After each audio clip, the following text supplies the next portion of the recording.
Será que Lula não sabia o motivo pelo qual 7 ministros do seu governo foram afastados, acusados de corrupção? Impossível, presidente.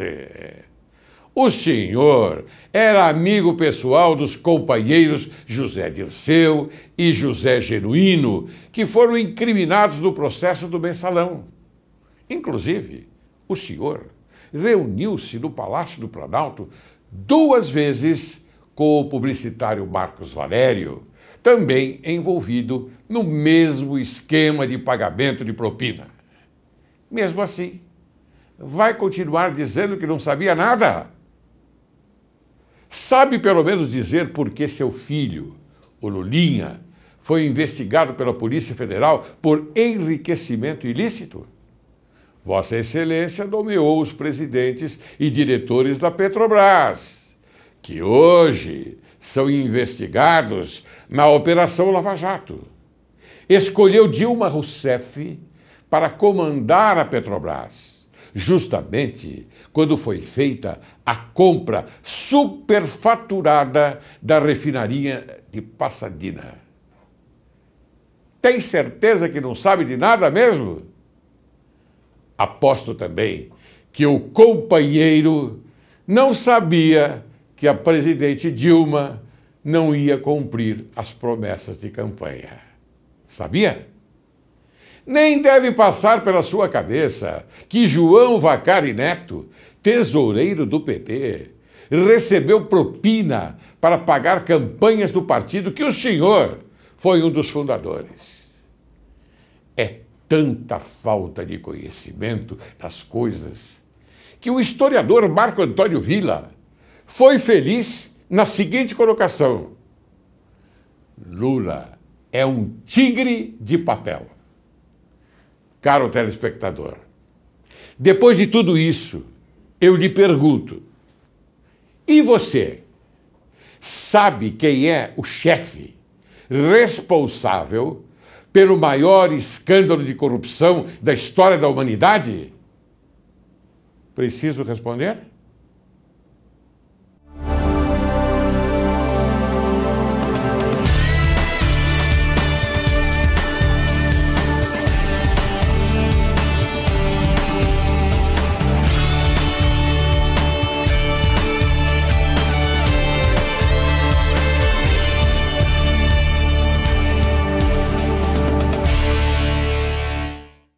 Continuamos hoje com a série Anticorrupção com o advogado criminalista Dr. Mauro Otávio Nassif, eleito o advogado criminalista do ano em 1993 pela Acrimesp e Ordem dos Advogados do Brasil, secção de São Paulo.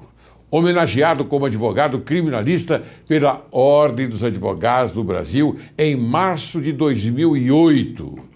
Foi membro do Conselho Penitenciário Estadual, nomeado pelo governador Mário Covas. Consultor jurídico da Comissão de Prerrogativas da Ordem dos Advogados do Brasil e da Comissão de Direitos Humanos também da Ordem dos Advogados do Brasil.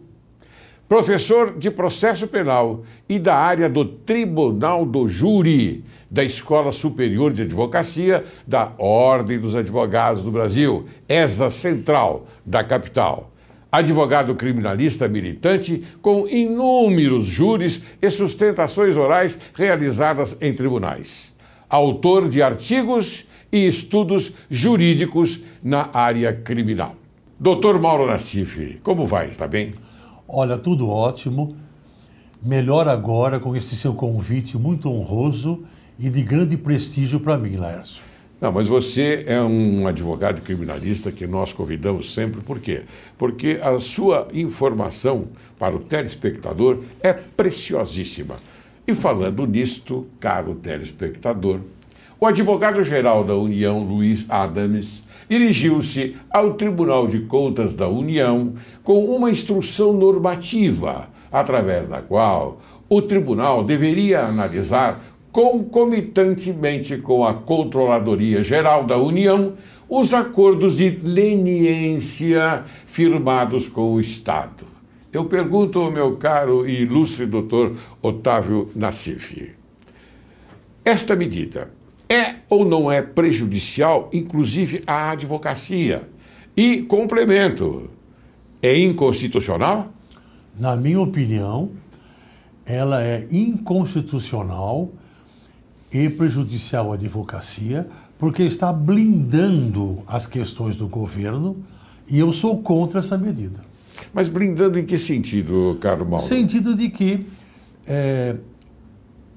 os acordos de leniência, Sim. os acordos que serão feitos, serão todos controlados pelos órgãos estatais.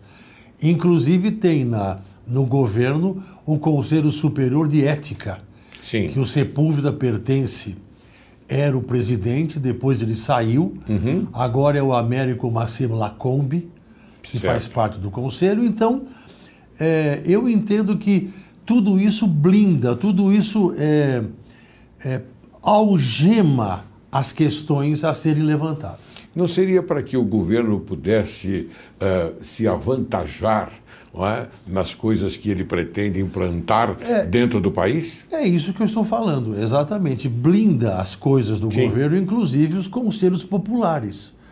O governo está louco para introduzir os conselhos populares para controlar a imprensa. E isso está sendo muito combatido há vários anos já. Claro. Esse conselho popular para combater a imprensa, para fiscalizar a imprensa. Então eu concordo com você de que tudo isso blinda, tudo isso deixa a questão de uma maneira artificial para o governo. Tudo em favor do governo. Mauro, então, telespectador, nós não podemos permitir que isso ocorra com a imprensa. Porque a imprensa livre, ela é o quê? Ela é constitucional e outra coisa, ela é favorável ao povo brasileiro, à sociedade brasileira. Veja bem, Laércio, tudo isso que você contou no início, da controladoria, etc., tudo isso faz parte de um pacote. Certo. De um pacote do governo para favorecer o governo. E comandando tudo isto, a questão do controle da imprensa. O controle da imprensa é um dos objetivos do governo, não deste, já do outro governo anterior. O controle da imprensa para que a imprensa não divulgue os segredos, as verdades que, aliás, são contra a sociedade. Seria um filtro feito pelo governo. Você veja que na Venezuela foi fechado o maior jornal da Venezuela. Sim. E assim por diante. Então, essa primeira questão eu sou totalmente contra. O ministro da Justiça, Eduardo Cardoso, recebeu em seu gabinete o advogado Sérgio Renault, defensor da empreiteira UTC. O ministro acalmou as construtoras acusadas de envolvimento do Petrolão. Depois disso, o nobre e ilustre Joaquim Barbosa extravasou em sua conta no Twitter, e você sabe disso, não é? Que os brasileiros conclamem a demissão do ministro da Justiça. O que o doutor Mauro Otávio Nassif pode falar sobre este episódio? Olha, eu estudei bem essa questão. Que bom. Eu conheço bem o José Eduardo Martins Cardoso, conheço bem, e eu cheguei à conclusão de que ele não está errado. Verdade? Ao contrário do que o Joaquim Barbosa disse, eu cheguei à conclusão seguinte, eu vou te contar qual é. Depende do assunto a ser tratado com o ministro. Essa é a minha opinião. Certo. O ministro, segundo a lei, ele é o presidente de todas as diretrizes que envolvam índios, questão indígenas, questão da Polícia Federal. Ele é o chefe da Polícia Federal. Sim, claro. Então, veja bem, a minha opinião é a seguinte. Se os advogados, o doutor Sérgio Renault ou outros advogados, o advogado tem o direito de conversar com o ministro conforme o assunto. Essa é a minha opinião. Então, por exemplo, se o ministro, que é o chefe da Polícia Federal, se a Polícia Federal está de uma maneira administrativa, não a Polícia Judiciária Federal. Sim. Não a Polícia Judiciária. as áreas administrativas da Polícia Federal, que ele é o chefe. Sim. Se o advogado quer ir conversar com ele e reclamar com ele de alguma conduta de algum delegado federal, de alguma coisa da Polícia Judiciária, no âmbito da Polícia Federal... Administrativamente. Administrativamente. Ele tem o direito. O ministro não tem ingerência nenhuma na parte jurídica. O ministro não pode fazer nada para melhorar o processo do Petrolão, para ajudar um ou para ajudar outro. Então é o seguinte, a minha opinião, se os advogados forem lá, tiverem ido lá para conversarem sobre questões administrativas da Polícia Federal, está tudo certo. Sim. Agora, se os advogados foram lá para conseguir dele uma ascendência, uma força sobre o processo do Petrolão, está tudo errado. Não pode. Sim, mas segundo a imprensa noticiou, o diálogo ocorreu no sentido de acalmarem os advogados, porque através de um acordo de leniência, tudo ficaria bem após o carnaval. Então eu vou dar a minha opinião. Por favor. Segundo, Isso segundo a imprensa. Segundo você está me dizendo, esse assunto, ele não é adstrito ao ministro da Justiça, não é adstrito, não é circunscrito Sim. a ele. Então esse assunto de leniência e etc., isso está errado. Porque você imagine que os 600 mil advogados do Brasil pedissem uma audiência com o ministro. Claro que não. Eu posso pedir conforme o assunto. Claro. Então, respondendo a sua pergunta, se foi realmente um assunto espúrio, um assunto indigno, de, por exemplo, de não fazer delação, de acalmar as pessoas envolvidas, eu entendo que a entrevista foi errada.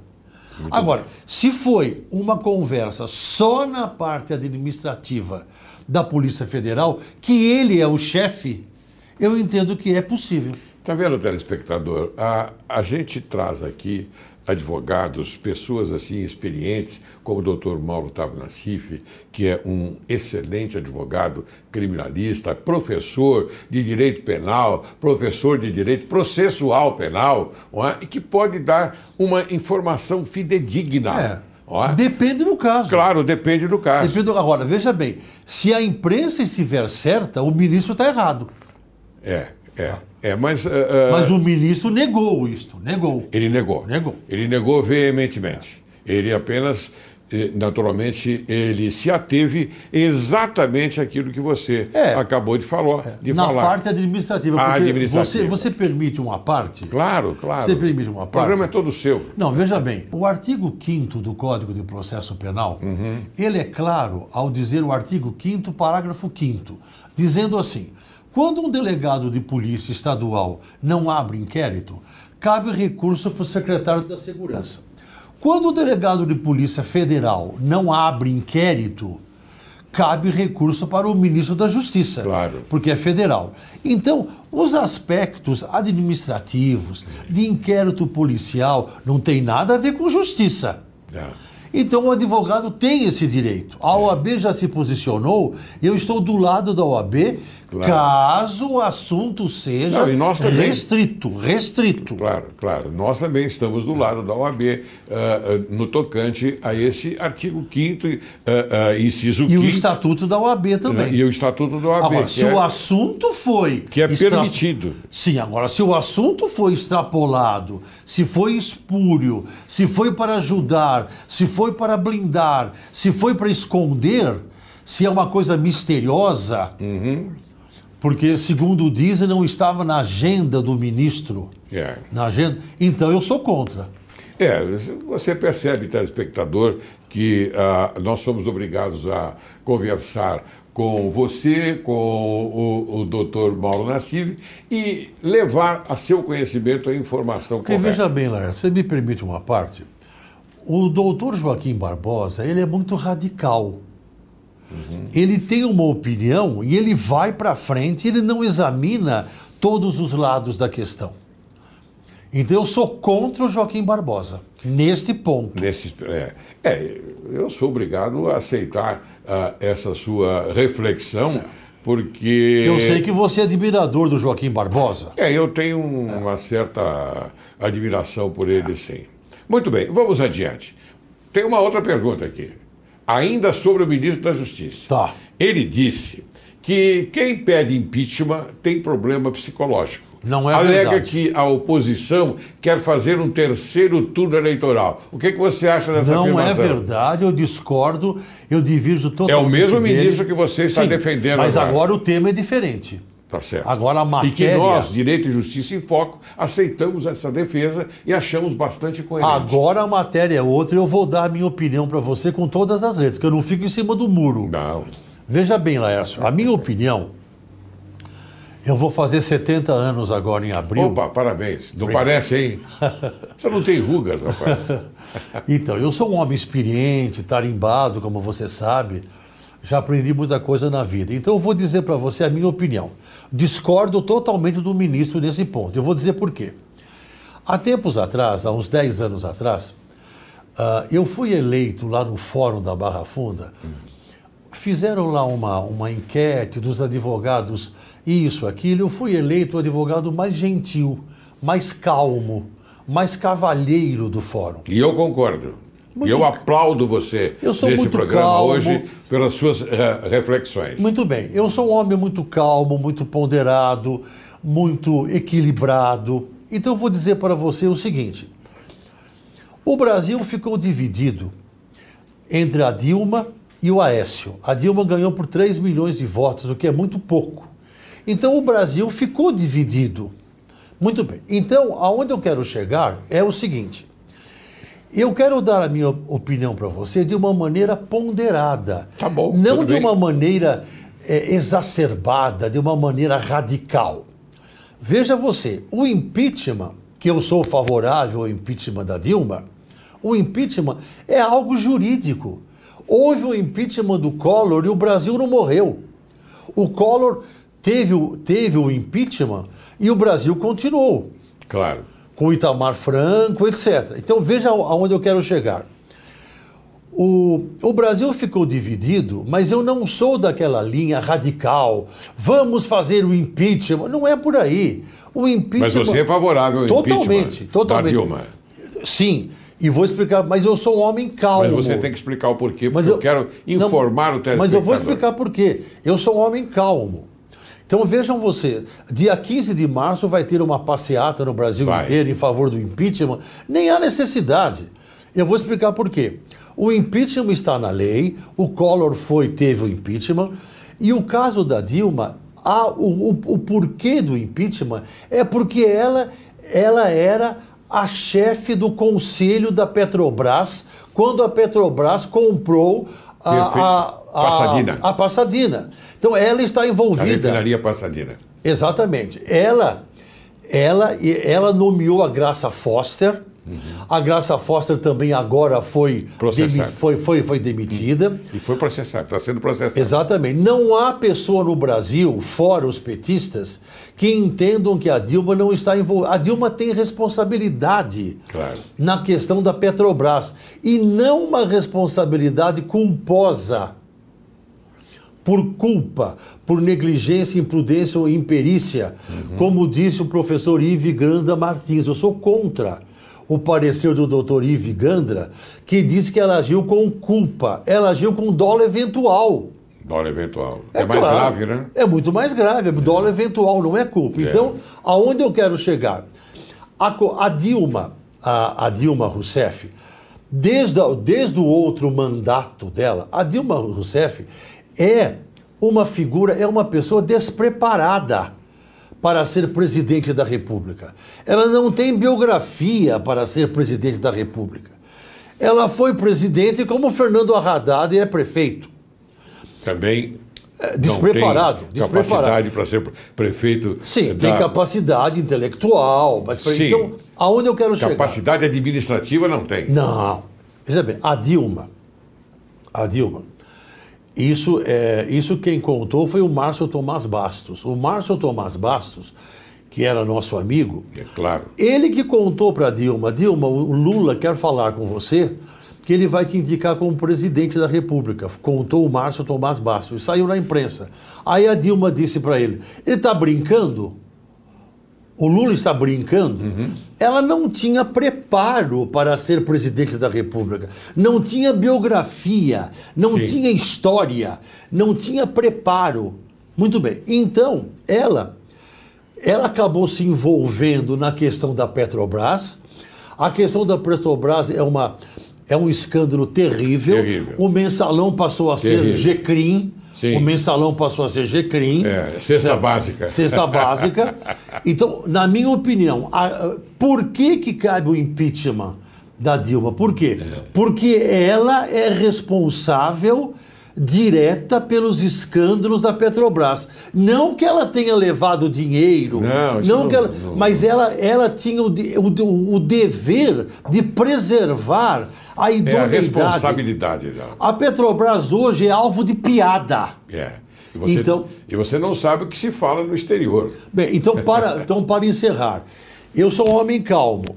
O impeachment é algo jurídico, não é algo radical, não é coisa psicológica, não é algo de esquizofrenia. O impeachment está na lei.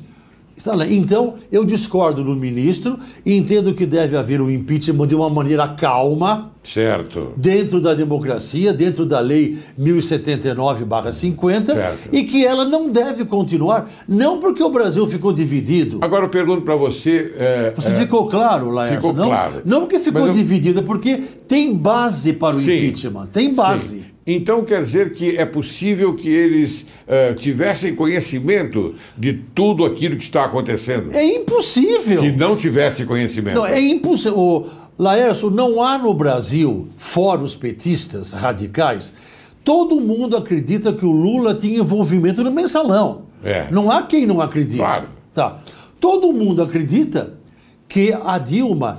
ela era a responsável pelo conselho da Petrobras e ela não podia permitir aquela compra de Passadina. Não poderia. Então, na minha opinião, o impeachment, só para encerrar, não é algo de esquizofrenia, não é algo de gritar, nada de gritar. É a lei. É a lei. É a lei. Então deve se cumprir a lei. Sim, exato. Eu sou favorável ao impeachment da Dilma, sim. Mas o Lula, ele sabia de tudo. Na minha opinião, tanto a Dilma quanto o Lula sabiam das mazelas da Petrobras. Essa é a minha opinião. Muito bem, você conhece o historiador Marco Antônio Villa, né? Eu sou fã. Ele é da Jovem Pan. Eu também sou fã. Eu sou mais fã ainda do Reinaldo Azevedo. Ótimo. Conhece? Você sabe qual o apelido que ele deu ao Lula? O apelido do Mário... Sei, pera um pouquinho só. Não me lembro agora. Então eu vou te dizer. Lula é um tigre de papel. Foi isso que ele fez.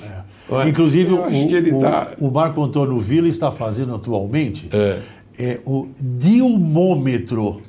Você ouviu falar? Certo. E você sabe que eu vou agora... Não, mas você sabe o que é o dilmômetro? Você vai me contar depois. Mas deixa eu completar. Se ele fez esta colocação, eu vou ter uma ousadia. Vou fazer uma colocação sobre a Dilma Rousseff.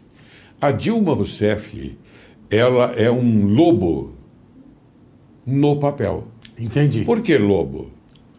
Porque o lobo, ele perde o pelo, mas não perde o vício. Muito bem. Tá bom? Tá bom. Eu vou chamar um pequeno intervalo. Aguarde que logo, logo retornaremos.